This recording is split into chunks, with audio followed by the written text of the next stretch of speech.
I hope you enjoyed your break. Thank you so much for rocking with us for 2 seasons, and this season is going to be lit as ever, alright? As always, we are your hub for all things fashion, music, art, and entertainment, keeping you up on all the people and things you need to know in and around the city. Now today we're going to get a little bit political with our guest. We have one guest who is a lawyer, as well as she's running for Georgia House of Representatives, Ms. Kelli. Then we also have well-known activists as well as hip-hop artist Raspy Ross in the building. And finally, we're going to chit-chat and get a live performance from our boy Clinician, who is a hip-hop poet. So in other words, it's going down. But before we get into all of that, we have to start with our Style Stars of the Week. Now every week we're going to highlight somebody who just is showing forth impeccable fashion. And this week I would be remiss if I didn't mention how fabulous Janelle Monáe and Jadena looked at the White House Capitol dinner. Honey, they slayed everything. I was with it. They looked like the Capitol, and I'm talking about the White House, honey. They was bad. They had on nice tuxedos. Janelle Monáe had a little bit of red hit on there, so shout out to them. They shut it down. We'll show you guys a picture of that on our Instagram, okay? Now we're jumping right into our trending topics so that you guys know what's going on this past week in Atlanta. Starting off with a really dope event that came through this past weekend, Funk Fest 2016. Now, Funk Fest has been going on for like 20 years, and every year they bring forth incredible acts. So this year it was headlined by our Uncle Snoop, shout out to Snoop Dogg, but they had all kinds of artists in there. They had SWV, TLC, Babyface, New Edition, T-Pain. It was off the chain. So that went down this past weekend in Atlanta. Good people, good music, good vibes, all about Funk Fest, all right? Now for a more lackluster event that just happened. Lauryn Hill. Oh God, it pains my heart to report this, but you guys all know, unless you've been sleeping under a rock, that she showed up 2 hours late to her performance at Chastain Park. She was supposed to be there at 8 o'clock. She didn't end up performing until almost 10 o'clock. But made it even worse, she didn't even have an opener. The DJ just kind of played for the first 2 hours while she was there. And she only got to perform for about 40 minutes because Chastain has a very strict curfew of closing down at 11 o'clock. So she gave a very interesting response to why she was late. She pretty much said that it's not that she doesn't care, it's just that she has to align her chi before she performs or something. Which I completely understand as a creative, but when you're getting paid to do an event, you kind of got to just get it together and do it. So Lauren, I'm going to need you to go home and get your rocks and everything and lock that down after sound check, okay? But I do have a pose question for you guys. I want you to go onto Facebook and I want to know if your favorite artist was 2 hours late, but they gave an incredible performance. Is it forgivable? If they're 2 hours late, would you forgive them, okay? So go onto our Facebook and tell me what you think about that, all right?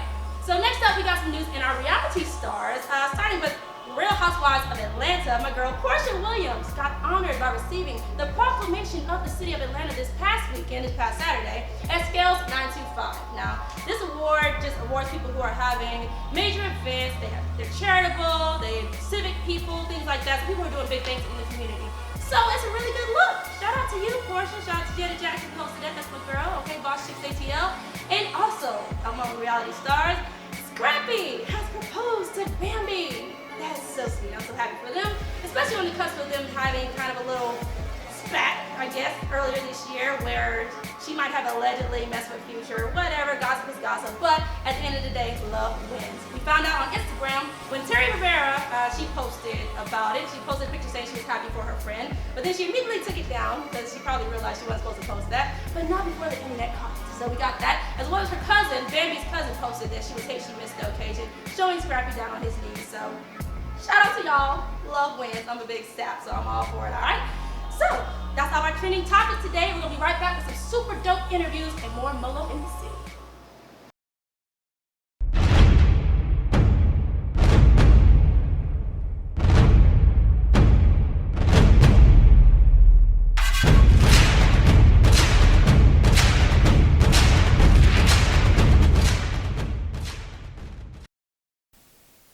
City people, welcome back to Molo in the City podcast. Right now I am sitting here with well-known activists as well as hip-hop artists, my boy King Raspy Ross. How you doing, darling? I'm blessed. How you doing, love? I'm doing good. I want to get into everything that you do, but first we have to do some rapid response questions. These questions have nothing to do with nothing, but you have to answer them as fast as possible, okay? You can't think about it, you just gotta answer, okay? Oh Lord. It's not bad. Let's go. Not this time. Okay. Let's go. Favorite movie? Pulp Fiction. Oh, good one. Favorite song? don't have one. You don't have one? I don't have What just kind of answer is I that? got You can't favorite do yourself. artists, not favorite song. Okay. And I only deal Name with an artist then. Mike Jackson. That's it. I Like, heard. yeah, like you can't get no better than that. You Period. want to argue with that? Okay. If you had to pick a rapper for president right now, who would it be? A rapper for president. Myself. Who else would I pick? Like, Yes, come on, come on, Raspy man. for Like, for president. real. 2016 is better than Trump. All right, last thing. Future verse designer. Look, I'm gonna say this like this.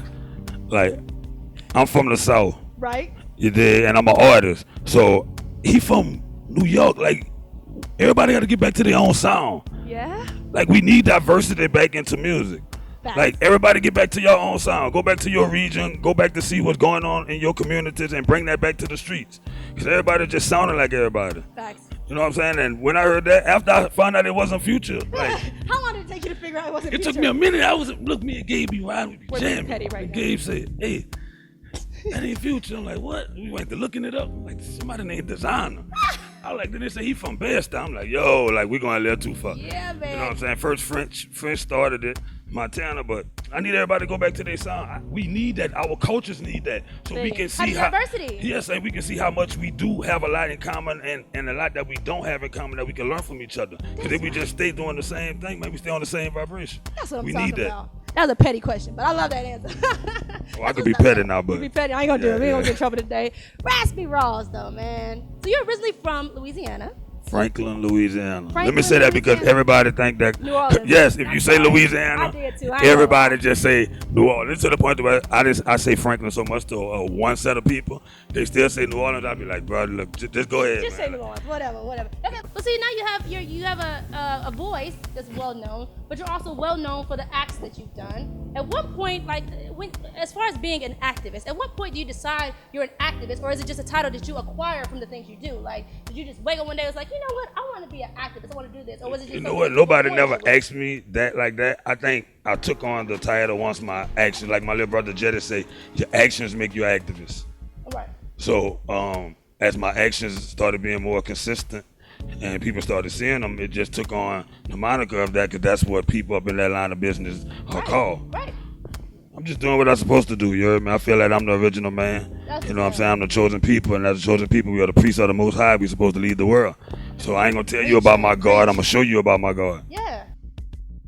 Well, you go on to do many things with that. Like, I know that you're ambassador of your Pause Network. So talk a little bit about that. What is the Pause Network? Providing answers, unity, and social empowerment.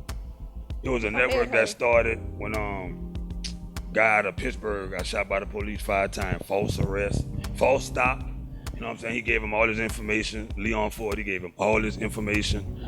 And they ran L Ford instead of Leon Ford. So when they did that, you know what I'm saying, they shot him 5 times, long story short, and they tried to give him 20 years. Yeah. Oh, wow. And they silenced him online and gave him a gag order.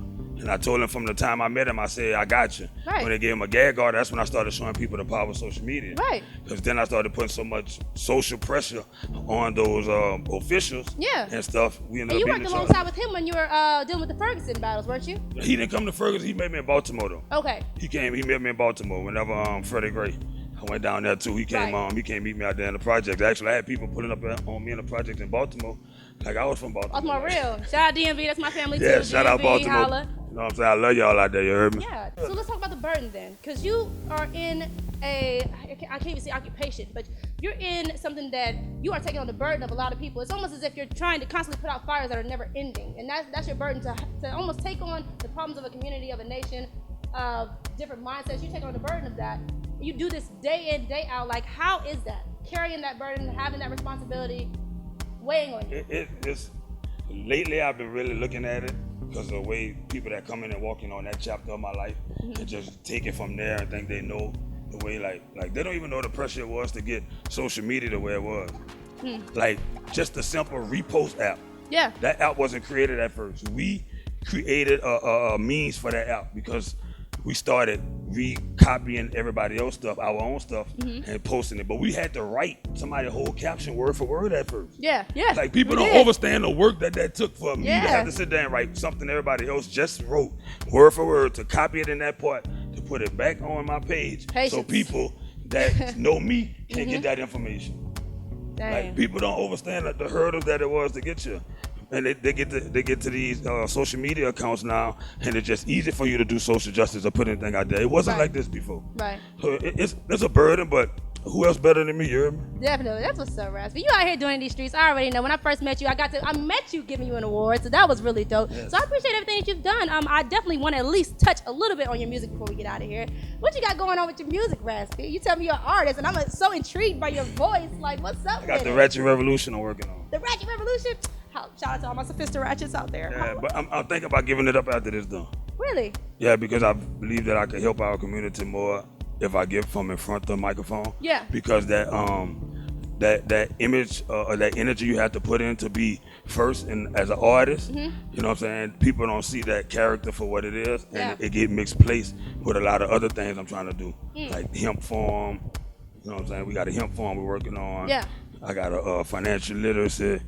CEO of real estate mogul going around the world. So you're gonna be trying to make people aware of black businesses. You have something going on I with that got as the well. We Nation Build brand. Yeah. Like I'm actually everything I do is just to build us a new system. That's what's up, man. Like economically, like we can't talk. We can be mad at what they are doing to us with this system, but if we're not trying to build our own and put our energy into our own, even if we put our energy into their system, if it crumble, which it will, which every empire crumbles, what are we going to do about our own, being that we never put no energy into our own?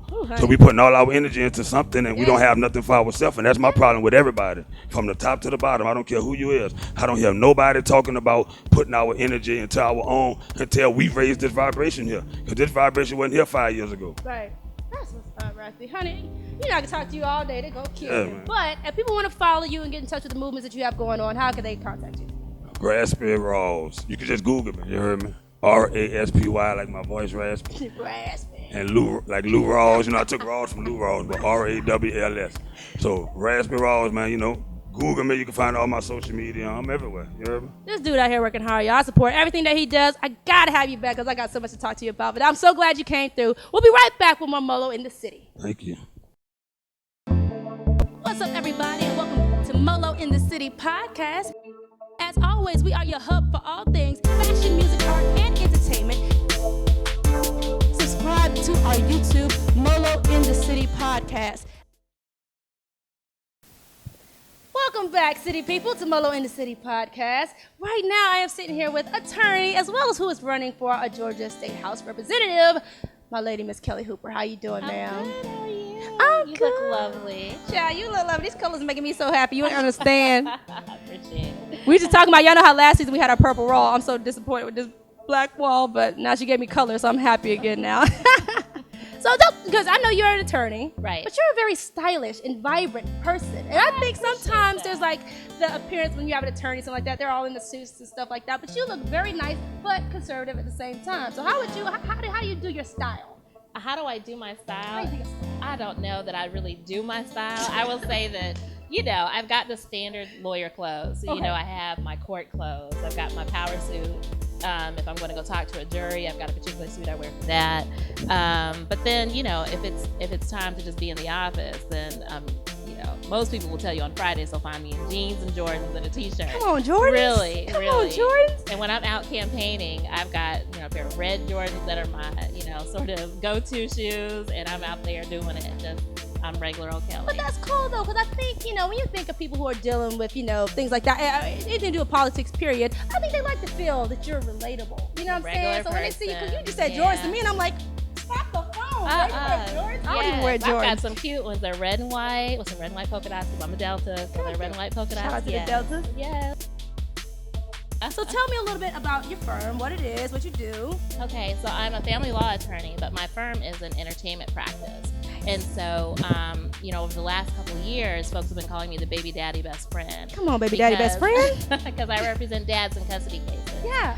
So primarily, most of my focus is representing dads in custody cases. So it's anyone from an NFL player to a plumber, anyone that wants to be involved in their kids' lives. And that's actually why I ended up running for office. I decided that, you know, I was tired of having to explain to my clients about the law and not being able to say, and this is what I did to make it better. Because a lot of the laws for dads are not in their interest, right? And a lot of times dads aren't involved in their kids' lives because they feel like the law and the courts aren't really there for them. Right. And so I decided this year, if there was ever a chance to go down to the house and tell someone about a bill that I thought wasn't going to be good for my clients, that I was going to do it. That's what's So I had an intern, and we went through the proposed laws. We found one we didn't like. It was Senate Bill 64. And so I marched my butt down to the House and started meeting with everybody I knew or I thought I knew and told them what I thought about the bill. And so I would just walk up to them, hey, I'm Kelli, there's this bill. I don't need you to vote on it. Let me tell you why. Yeah. And so I did that for about 3 or 4 weeks. Every time I had free time, I would leave court and go straight to the House to go and talk to people about this bill. Yeah. And I was meeting with representatives, you know, and I'd walk in and say, hey, my name is Kelli, and I've got a bill that I want to tell you about, and I don't like it, right? I'd watch too much House of Cards, right? I thought that was the way that things happen. And so I went in to meet with a representative, and I sat down, and I'm giving him my best, right? I'm giving him my A game. Yeah. And he's like, well, wait, stop. You know there's an open seat in your district. And I said, yeah, I know that, but I'm not here to talk to you about that.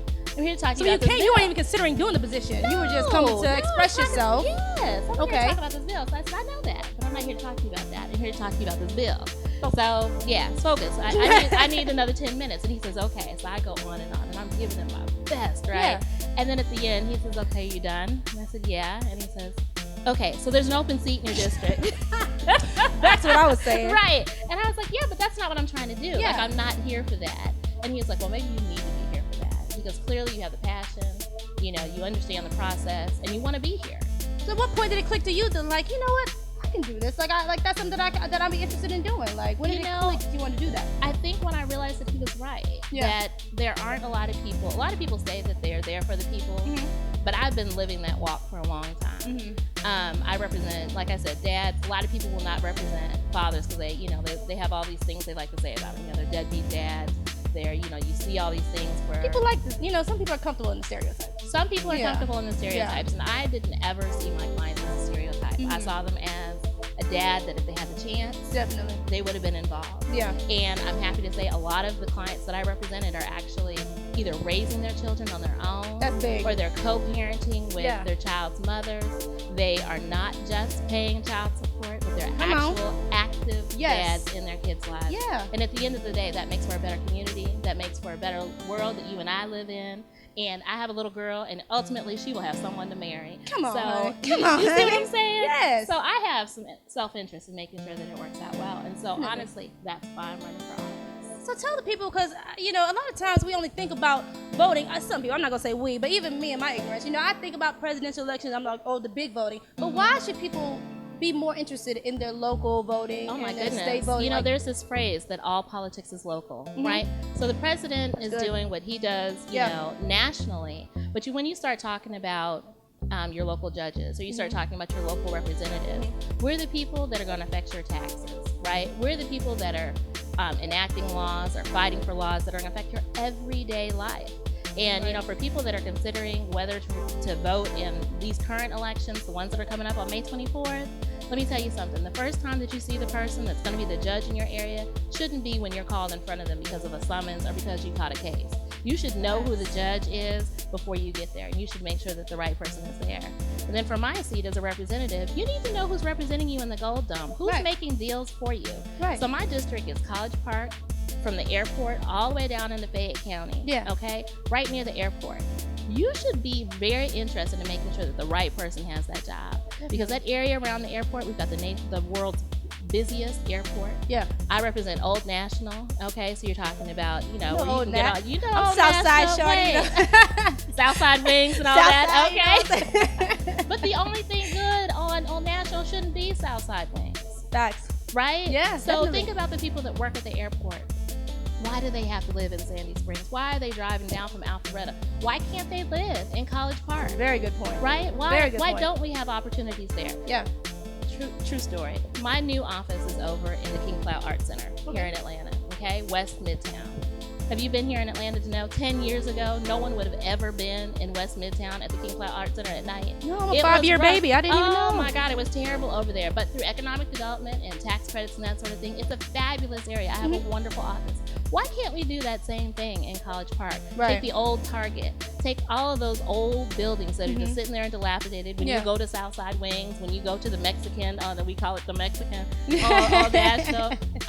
You know, those dilapidated buildings behind there. Why can't we fix those buildings, turn them into mixed-use commercial property, move people in the community, and change the entire landscape? Why can't we do that? You need the right representative to do that, and I'm here to tell you I'm your girl. That's what's up. So we gotta wrap it up, but I want you to just leave it on a note. I want them to know, who is Kelli Hooper? Well, I'm your next representative in District 63. Holla. You can find me. I have claimed it. You can find me at electhooper.com. The election is May 24th, and I can't do it on my own, despite the fact that I'm very self-confident and feel like I'm going to win. I need votes. I'm only one vote, and so I need everyone to go out and vote. Make sure that you're involved, because when you're involved, you have a voice. So, Ms. Kelli, I definitely enjoyed having you. I know even just sitting there with her, I have learned so much about the reason why I should be caring about voting a little bit more. I hope you all take the same from her. Vote Miss Kelli Hooper for Georgia State Representative. Thank you so much for coming, darling. Thank you, darling. You're it was welcome. a pleasure. I'll come back when I win. Yeah, gonna come back. We're gonna celebrate. I ain't gonna tell you what we're gonna do, because I ain't gonna get her in trouble as a state representative, but we'll be right back with more Molo in the City.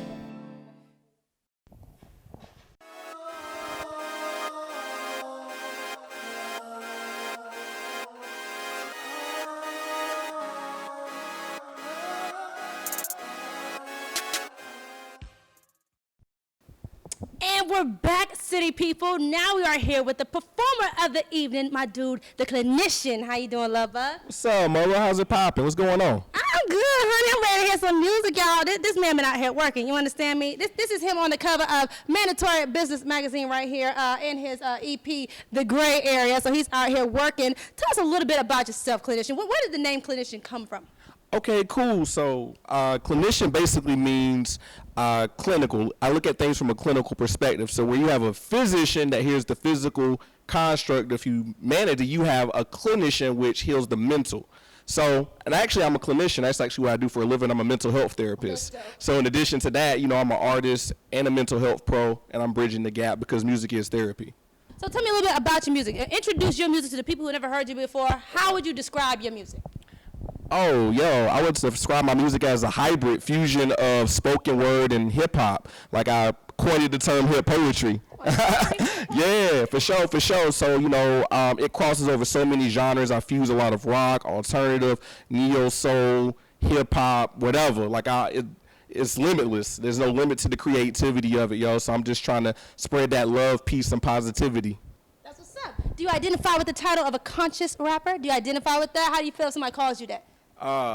That's an interesting take, conscious. What does it mean to be conscious? I guess, if you want to say I'm aware of what's going on, that's cool. But, I look at myself as a creator, you know what I'm saying? Artists create. So I don't necessarily want to be put in a bubble per se. Whatever I feel is what I feel. So I just love making good music, and I look at my music as a conduit for the masses, So I just want to serve as a medium for that. Well, I'm with it, honey. So speaking of good music, tell us a little bit about the song that you're going to do for us today, sir. Oh, for sure. The name of this track is called The Mellow. My man, shout out to my homeboy Alan Poe in the building, you know what I'm saying? That's my super producer over there, man. We try to take it back to the MC, DJ era when, you know what I'm saying, you had Eric B, Rakim, you know what I'm saying, Pete Rock, CL Smooth. So it has a little bit of that vibe to it. So, I call it The Mellow because it is. It just simply is mellow.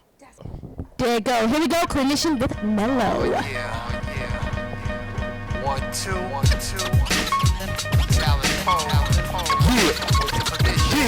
Mellow. 1, 2. You got it, love. You got it. What's up, Molo? You rocking with the Clinician. We about to get into it. Feel me? Brother got a lot to say. Yeah, he's gonna vibe out, y'all. Sit back. Check it. Enjoy the ride. Yo. Condition, top. Conceptual analysis, pros dialysis, the stone negatives with philosophical paralysis. Consistencies, I become pragmatic, my tactic too drastic. Against sovereign oath, hypocrite, too much static. So let me adjust settings. High def clarity increases viewer ratings. Women degraded to promote solicitation.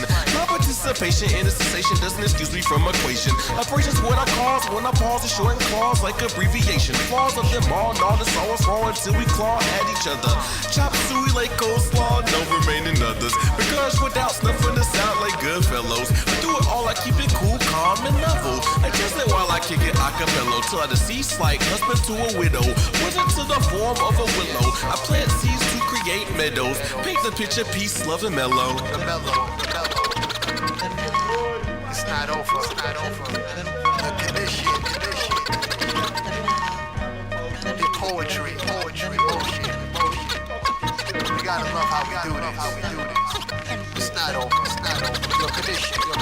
Bring it home. I keep it chill with cool breeze, lowering temperatures with antifreeze. The freeze can form with disease, torturing it or repetition or reprise. Know the right in me, fames my behemoths to go hard with intense resistance against conservative complexion. Define the odds to world customized like Scion. A sign on to relent suffering which he blast. A lament to the past at last, so endure last. Suffer for succotash is what fools say when they dash. At the sight of my diecast, iron class sash. A rank against the past and sensei status. I tie chief flow to find the source of the stimulus. Once found, channel sour wars of bellow. Signal to the chosen one, he is found the mellow. Syncopation church for swallows, follows. Gravitation infinitely drawn to the hollow. An energetic glow from flight of sparrows. Harnessed by the clinician, sync with the flow of mellow. You gotta love it. History of the the condition. Yo, Molo in the city, make some noise, yo. It's your boy, the Clinician, yo. Poppin', man. Yo, you can follow me on all social media again.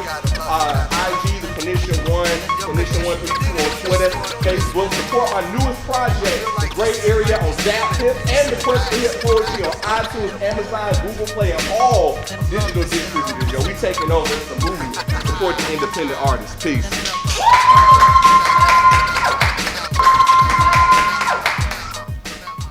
City people, that's a wrap. Thank you so much for tuning into the first episode of season 3. I look so forward to the rest of the season with you guys. So go ahead and be sure to subscribe to YouTube, Molo in the City. And I gotta thank everybody who came through and was a part of this show tonight. Thank you so much to Raspy Ross. Thank you, Kelli Hooper. Thank you to the Clinician for your great performance. Shout out to my whole staff. Also shout out to Scales 925. As you guys know, I host there each and every Tuesday night. The Real Love Music Experience, all 90s and 2000s R&B, live band, everything is off the chain. So come and check me out every Tuesday, all right? Also, shout out to Suede Lounge for letting us use your wonderful facility again. Even though I'm salty, I don't have my purple wall anymore, but thank you anyway. I really do appreciate it. Also, thank you to the Network Atlanta, one of our sponsors. And like I said, guys, be sure to follow us on all social media, Instagram, Molo in the City Podcast, Facebook, Molo in the City, and YouTube, Molo in the City Podcast, all right? As always, stay so city. We'll see you next week. Mwah! I love y'all.